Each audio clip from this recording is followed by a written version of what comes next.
til o'rganishda 3 xil lug'at bilan ishlash mumkin. Birinchisi aktiv, ikkinchisi passiv hamda uchinchisi tematik. Bular qanaqa lug'at? Hozir ko'rib chiqamiz. Demak, birinchisi so'zlarni gapda ishlatilgan holatda tarjimasini yozib yodlash. Bunga mashqlar, audio esvalar, matnlar, har qanday shakldagi ma'lumotlar bilan bilmagan so'zlar alohida topib, yozib yodlanadi. Ikkinchisi esa bu passiv lug'at. Passiv lug'at degani bu so'z va uning tarjimasi berilgan lug'at hisoblanadi. Bizning kitobda 3 xil passiv lug'at berilgan: fe'llar, otlar va sifatlar.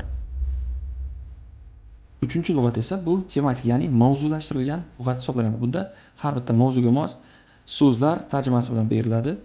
Bizning kitobda 10 ta kerakli mavzular bo'yicha lug'atlar berilgan. Ko'rishingiz mumkin. 3 ta tilda. Lug'atlar bilan birga ular bilan keladigan padejlar yoki so'z birikmalari, savollar, javoblar tarzida berilgan. Muhimligi bo'yicha esa eng birinchi o'rinda aktiv slovarlar, ikkinchi o'rinda tematik hamda uchinchi o'rinda passiv slovar hisoblanadi.